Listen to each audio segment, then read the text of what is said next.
Hello friends, एक बार फिर से जीएस जोन के इस चैनल पर आप सभी का स्वागत है। जैसा आप सभी जानते हैं कि प्रत्येक शनिवार को मैं अपने इस चैनल पर समसामयिक विषयों पर आधारित वस्तुनिष्ठ प्रश्नों के विश्लेषण के साथ आता हूं। तो आज पुनः अपने इस नए एपिसोड के साथ आपके समक्ष उपस्थित हूं। आइए अब इस एपिसोड के प्रश्नों पर नज़र डालते हैं। आज के एपिसोड का पहला प्रश्न है, हाल में संयुक्त अरब अमीरात ने किस भारतीय खिलाड़ी को गोल्डन वीज़ा प्रदान किया है? Which Indian player has recently been granted golden visa by UAE?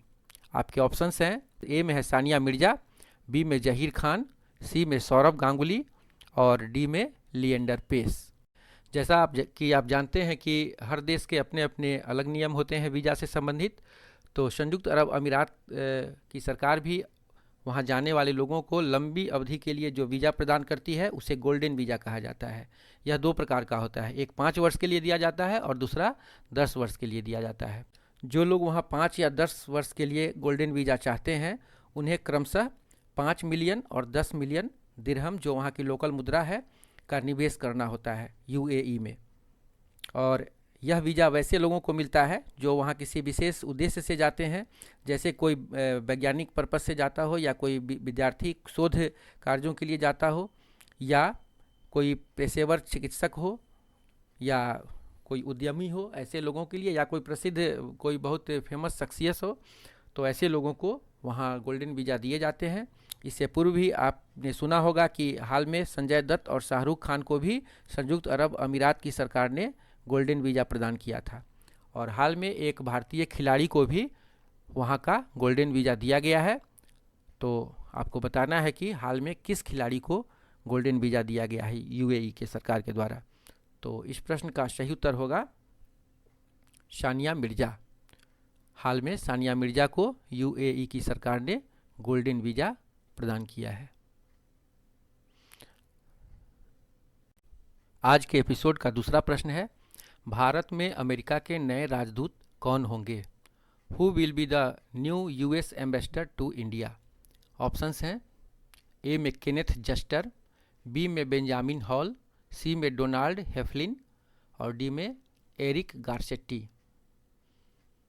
जैसा कि आप जानते हैं कि प्रत्येक देश दूसरे देश में राजदूत या उच्चायुक्त की नियुक्ति करते हैं, और जो गैर राष्ट्रमंडलीय देश हैं वो एक दूसरे में जो अपने दूत को भेजते हैं, अपने जो प्रतिनिधि को भेजते हैं, उसे राजदूत अर्थात एम्बेसडर कहा जाता है।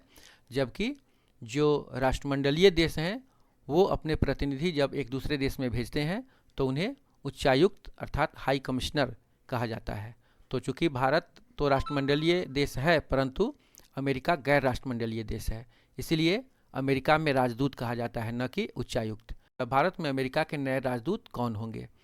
तो इस प्रश्न का सही उत्तर होगा एरिक गारसेट्टी। इससे पहले केनेथ जस्टर भारत में अमेरिका के राजदूत थे, जो जनवरी 2021 में सेवानिवृत्त हो गए, और इसके बाद उनके स्थान पर अतुल कश्यप को कार्यकारी राजदूत के रूप में नियुक्त किया गया था। परंतु हाल में अमेरिका की सरकार ने जो नए राजदूत को भारत में नियुक्त किया है उनका नाम है एरिक गारसेट्टी। आपके सामने आज के एपिसोड का तीसरा प्रश्न है, खाद्य एवं कृषि संगठन ने विश्व के कितने देशों को हंगर हॉटस्पॉट के रूप में चिन्हित किया है? How many country of the world have been identified as hunger hotspot by the food and agriculture organisation? Hunger hotspot का अर्थ ये हुआ कि वैसा क्षेत्र या वैसा देश जहाँ पर अभी भी भूखमरी की समस्या बरकरार है और लोग भूखे मर रहे हैं। तो FAO अर्थात फूड एंड एग्रीकल्चर ऑर्गेनाइजेशन ने विश्व में कुछ देशों को चिन्हित किया है जहां अभी भी बहुत ही त्रासदीपूर्ण स्थिति है और लोग भूख से मर रहे हैं। तो वैसे 23 देशों को चिन्हित किया गया है खाद्य एवं कृषि संगठन के द्वारा, जो हंगर हॉटस्पॉट के रूप में नामित किए गए हैं। और इसमें ज़्यादातर देश अफ्रीका महादेश और दक्षिण अमेरिकी देश हैं। तो इस प्रश्न का सही उत्तर होगा 23, अर्थात 23 देशों को खाद्य एवं कृषि संगठन ने हंगर हॉटस्पॉट के रूप में चिन्हित किया है। आज के एपिसोड का चौथा प्रश्न है, उड़ीसा के समुद्र तट पर चलाए जा रहे ऑपरेशन ओलिविया का संबंध किस जानवर से है? Which animal is related to Operation Olivia being run on the beach of Orissa? Options हैं ए में व्हेल, बी में कछुआ, सी में डॉल्फिन और डी में सार्डिन। तो सबसे पहले ऑपरेशन ओलिविया के बारे में हम लोग जानेंगे कि यह ऑपरेशन ओलिविया क्या है। हालांकि इसकी शुरुआत 1980 ईस्वी से ही हुई थी और तब से प्रत्येक साल उड़ीसा के समुद्र तट पर जो हमारे सैनिक हैं, नौसेना के जो तटरक्षक हैं, वो कछुआ की एक विशेष प्रजाति की रक्षा करने के लिए वहाँ पर आते हैं। प्रत्येक वर्ष नवंबर और दिसंबर महीने में एक विशेष प्रकार का कछुआ जिसे ओलिव रिडले के नाम से जाना जाता है, वो उड़ीसा के समुद्र तटों पर अपना घोंसला आकर बनाते हैं और वहीं पर प्रजनन करते हैं। परंतु वहाँ पर इनका शिकार कर लिया जाता है और इनकी संख्या दिन प्रतिदिन घटती जा रही है। तो इनकी रक्षा के लिए यह ऑपरेशन चलाया जा रहा है। तो इस प्रश्न का सही उत्तर होगा कछुआ। इन्हीं विशेष प्रकार की कछुओं की रक्षा के लिए यह ऑपरेशन ओलिविया उड़ीसा के समुद्र तट पर वर्षों से चलाया जा रहा है। आइए आज के एपिसोड का पांचवा प्रश्न देखते हैं। कोरोना महामारी काल में विदेशों में बसे भारतीयों को भारत लाने हेतु केंद्र सरकार ने कौन ऑपरेशन चलाया था? Which operation was conducted by the central government to bring Indians settled abroad to India during the corona epidemic? Options हैं ए में ऑपरेशन मेघदूत, बी में ऑपरेशन शिव समुद्रम, सी में ऑपरेशन समुद्र सेतु और डी में ऑपरेशन बजरंग। जैसा कि आप जानते हैं कि कोरोना काल में अंतर्राष्ट्रीय उड़ानें बंद थी और भारतीय विदेशों में बसे हुए हैं उन्हें भारत आने में कठिनाई का सामना करना पड़ रहा था। ऐसे में भारत सरकार ने एक अभियान चलाकर 2 फेज में ऑपरेशन समुद्र सेतु का संचालन किया और इसी ऑपरेशन के तहत हजारों भारतीयों को समुद्री मार्ग से भारत लाया गया था। एक सरकारी आंकड़े के अनुसार यह अभियान जो पहला चरण था इस अभियान का, वह लगभग 55 दिन तक चला था और इसमें 23,000 किलोमीटर समुद्री यात्रा जहाज़ों के द्वारा तय किया गया था। तो इस प्रश्न का उत्तर होगा ऑपरेशन सेतु समुद्रम, ऑपरेशन समुद्र सेतु। और इसके तहत बहुत सारे हजारों भारतीयों को विदेशों से भारत लाया गया था। आज के एपिसोड का छठा प्रश्न है, राजीव गांधी खेल रत्न पुरस्कार का नाम बदलकर क्या रखा गया है?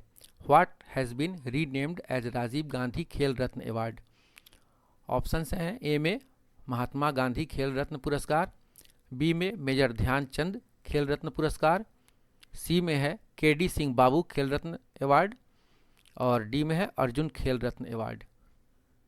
तो जैसा कि आपने सुना होगा, हाल ही में काफ़ी यह चर्चा में है कि राजीव गांधी खेल रत्न पुरस्कार, पहले तो यह सीधे खेल रत्न पुरस्कार के नाम से जाना जाता था, इसके बाद इसका नाम बदलकर राजीव गांधी खेल रत्न पुरस्कार किया गया और वर्तमान सरकार ने इस पुरस्कार का नाम बदलकर अब मेजर ध्यानचंद खेल रत्न पुरस्कार रख दिया है। तो इस प्रश्न का सही उत्तर होगा ऑप्शन बी, अर्थात राजीव गांधी खेल रत्न पुरस्कार का नया नाम होगा मेजर ध्यानचंद खेल रत्न पुरस्कार। जैसा कि आप जानते हैं, हॉकी के जादूगर के नाम से इन्हें जाना जाता है, मेजर ध्यानचंद को, और काफ़ी दिनों से मांग की जा रही है कि इन्हें भारत रत्न पुरस्कार दिया जाए, परंतु अभी सरकार ने इस दिशा में कोई कदम नहीं उठाया है। परंतु भारत का जो सबसे बड़ा खेल पुरस्कार है, खेल रत्न पुरस्कार, उसका नामकरण इस हॉकी के जादूगर के नाम पर सरकार ने कर दिया है। आइए एपिसोड का 7वां प्रश्न देखते हैं। हाल में विश्व का पहला वाणिज्यिक उपग्रह यूटेलसैट क्वांटम का प्रक्षेपण कहाँ से किया गया है? Where has the world first commercial satellite Eutelsat Quantum been launched recently? Options हैं ए में कैनेडी अंतरिक्ष केंद्र संयुक्त राज्य अमेरिका, बी में है केप कैनरवेल अंतरिक्ष केंद्र रूस, सी में फ्रेंच गयाना अंतरिक्ष केंद्र फ्रेंच गयाना और डी में चांदीपुर उड़ीसा भारत। तो सबसे पहले यह जान लेते हैं कि यह यूटेलसैट क्वांटम क्या है। तो इसका विकास यूरोपियन अंतरिक्ष एजेंसी अर्थात ESA यूरोपियन स्पेस एजेंसी के द्वारा संयुक्त रूप से किया गया है और ऐसा बताया जा रहा है कि इसके प्रक्षेपण से संचार के क्षेत्र में एक क्रांति आ जाएगी और एक नए संचार युग की शुरुआत होगी। इसका जीवन काल 15 वर्षों का होगा और इसे पृथ्वी से 35,000 किलोमीटर की ऊंचाई पर एक निश्चित परिपथ पर स्थापित किया गया है। आइए अब आज के एपिसोड का 8वां प्रश्न देखते हैं। अमेरिकी राष्ट्रपति ने एम्बेसडर एट लार्ज किन्हें नियुक्त किया है? Who has been appointed ambassador at large by the US president? Options हैं केनेथ बेंजामिन, बी में सोहराब अली खान, सी में राशिद हुसैन और डी में उक्त में से कोई नहीं। सबसे पहले यह जानने की आवश्यकता है कि एम्बेसडर एट लार्ज क्या होता है। जैसा कि आप जानते हैं एम्बेसडर का अर्थ राजदूत होता है और यहाँ पर एम्बेसडर एट लार्ज का अर्थ होगा ऐसा राजदूत जो विशेष दायित्वों वाला हो। तो अमेरिकी प्रशासन में यह एक पद है एम्बेसडर एट लार्ज का, जिस पर वैसे व्यक्ति को नियुक्त किया जाता है जो पूरे दुनिया में धार्मिक सहिष्णुता को बढ़ावा दे सके। तो हाल ही में इस पद पर एक भारतीय मूल के अमेरिकी को नियुक्त किया गया है, जिनका काम होगा पूरे दुनिया में धार्मिक सहिष्णुता के संबंध में अमेरिकी प्रशासन को रिपोर्ट करना। और इस पद पर आने वाले जो नए व्यक्ति हैं उनका नाम है राशिद हुसैन। तो इस प्रश्न का सही उत्तर होगा ऑप्शन सी राशिद हुसैन, जो भारतीय मूल के अमेरिकी हैं और इस पद पर आने वाले पहले मुस्लिम अधिकारी हैं। एपिसोड का 9वां प्रश्न है। हाल में प्रकाशित पुस्तक Language of Truth Essays 2003 to 2020 किनकी रचना है? Who has written the recently published book Language of Truth Essays 2003 to 2020?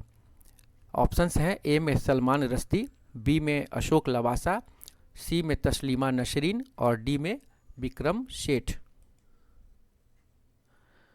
तो इस प्रश्न का सही उत्तर होगा अर्थात Language of Truth Essays 2003 to 2020 के लेखक हैं सलमान रश्दी। सलमान रश्दी के बारे में आप पहले से भी जानते होंगे। यह एक भारतीय मूल के ब्रिटिश साहित्यकार हैं और इनकी कई पुस्तकें आई हैं और इसमें कई पुस्तक विवादों में भी रहा। जैसे इनकी इससे पहले प्रकाशित होने वाली कई पुस्तकें, जिनमें से एक पुस्तक है कश्मीर बिहाइंड द वेल, और इस पुस्तक ने काफ़ी विवाद शुरू कर दिया था और इन पर मौत का फतवा भी जारी हुआ था कुछ मुस्लिम संगठनों के द्वारा, परंतु बाद में फिर मैनेज किया गया। इनका निवास लंदन में है, वहीं से अपनी साहित्यिक रचना करते हैं और हाल में जयपुर में जो साहित्य सम्मेलन हुआ था उसमें इन्हें वीडियो कॉन्फ्रेंसिंग के माध्यम से शामिल किया गया था। हालांकि इस ऑप्शंस में एक नाम तस्लीमा नसरीन का भी है, जिनकी पुस्तक लज्जा भी काफ़ी चर्चित हुई थी और कश्मीर बिहाइंड द वेल की तरह लज्जा पर भी कई संगठनों ने आपत्ति व्यक्त की थी और यहाँ तक कि बांग्लादेश से उनको भागकर भारत आना पड़ा था और कलकत्ता में भारत सरकार ने उनके रहने की व्यवस्था की थी। तो इस प्रश्न का उत्तर होगा सलमान रश्दी। जैसा कि आप जान रहे हैं अभी टोक्यो ओलंपिक अपनी प्रगति पर है और उसे समाप्त होने में बस अब 1-2 दिन बचे हैं और अधिकांश प्रतियोगिता जो चल रही हैं उनका जो रिजल्ट है वो सामने आ चुका है। कुछ इवेंट्स बचे हुए हैं और इसी दरमियान कुछ भारतीय खिलाड़ी भी चर्चा में हैं। तो आइए इसके बाद कुछ प्रश्न हम ओलंपिक से लेते हैं। आज का 10वां प्रश्न है, टोक्यो ओलंपिक 2021 में भाग ले रहे खिलाड़ी नीरज चोपड़ा का संबंध किस खेल से है? Neeraj Chopra who participating in Tokyo Olympics 2021 is related to which game? Options हैं ए में कुश्ती, बी में मुक्केबाजी, सी में निशानेबाजी और डी में भाला फेंक अर्थात जेवलिन थ्रो। तो नीरज चोपड़ा फाइनल में पहुंच चुके हैं और स्वर्ण पदक की उनसे उम्मीद है? तो इस प्रश्न का उत्तर होगा भाला फेंक। इसी स्पर्धा में फाइनल में वो और एक पाकिस्तान के खिलाड़ी हैं जो फाइनल में पहुंच चुके हैं और इनके बीच स्वर्ण पदक के लिए मुकाबला होना है। तो ये काफ़ी चर्चित हो रहे हैं अभी वर्तमान टोक्यो ओलंपिक में। तो नीरज चोपड़ा का संबंध भाला फेंक अर्थात जेवलिन थ्रो से है। आज के एपिसोड का 11वां प्रश्न है, भारतीय पुरुष हॉकी टीम ने टोक्यो ओलंपिक 2021 में किस देश को हराकर कांस्य पदक पर कब्जा जमाया? Indian men's hockey team defeated which country to win bronze medal in Tokyo Olympics 2021? Options हैं अमेरिका, बी में जर्मनी, सी में ब्रिटेन और डी में जापान। तो जैसा कि आप जानते हैं भारतीय टीम सेमीफाइनल में पराजित हो गई थी और स्वर्ण पदक की होड़ से बाहर हो गई तथा तीसरे और चौथे स्थान के लिए जो मैच हुआ था उसमें भारतीय टीम ने जर्मनी को हराकर ब्रॉन्ज मेडल अर्थात कांस्य पदक पर कब्जा जमाया था। तो इस प्रश्न का सही उत्तर होगा जर्मनी। आइए आज के एपिसोड का 12वां प्रश्न देखते हैं। लगातार 2 ओलंपिक खेलों की व्यक्तिगत स्पर्धा में पदक जीतने वाली भारतीय खिलाड़ी कौन बन गई हैं? Who has been become the Indian player to win medals in the individual event of 2 consecutive Olympic game? Options हैं ए में पीवी सिंधु, बी में मीराबाई चानू, सी में लवलीना बोरगोहेन और डी में साइना नेहवाल। जैसा कि आप जानते हैं पिछले ओलंपिक जो ब्राज़ील के शहर रियो में हुआ था उसमें पीवी सिंधु ने रजत पदक जीता था और इस बार पुनः उन्होंने बैडमिंटन की व्यक्तिगत स्पर्धा में ब्रॉन्ज मेडल अर्थात कांस्य पदक जीता है। तो इस प्रकार लगातार 2 ओलंपिक में पदक जीतने वाली पीवी सिंधु भारत की पहली खिलाड़ी बन गई हैं।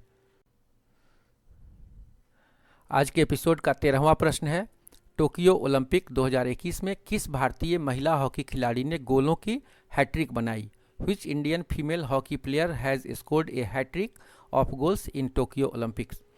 ऑप्शंस हैं ए में वंदना कटारिया, बी में रानी रामपाल, सी में गुरजीत कौर और डी में शर्मिला देवी। जैसा कि आप जानते हैं भारतीय महिला हॉकी टीम टोक्यो ओलंपिक के सेमीफाइनल में पराजित हो गई और ग्रेट ब्रिटेन से एक कड़े मुकाबले में हारकर पदक दौड़ से हालांकि बाहर हो गई, परंतु अपने प्रदर्शन से इन्होंने देशवासियों और पूरे विश्व का मन मोह लिया था।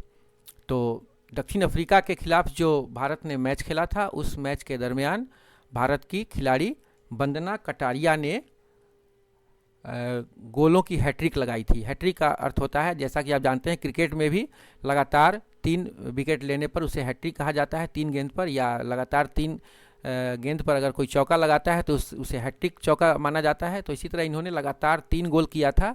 तो यह कहा जा रहा है कि उन्होंने हॉकी की गोलों की हैट्रिक लगाई। तो इस प्रश्न का सही उत्तर होगा वंदना कटारिया। आज के एपिसोड का 14वां प्रश्न है, टोक्यो ओलंपिक में भारतीय पहलवान रवि दहिया ने कितने किलोग्राम भार वर्ग में रजत पदक जीता है? Wrestler Ravi Dahiya has won the silver medal in which weight category in Tokyo Olympics? Options हैं 53 किलोग्राम, 55 किलोग्राम, 57 किलोग्राम और 62 किलोग्राम।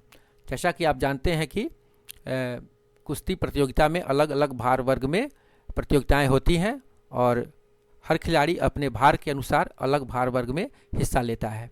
तो रवि दहिया ने जो रजत पदक प्राप्त किया, जो भारत की तरफ से जीता गया दूसरा रजत पदक था, तो इनका जो भार वर्ग था वह है 57 किलोग्राम। अर्थात इस प्रश्न का सही उत्तर होगा ऑप्शन सी 57 किलोग्राम।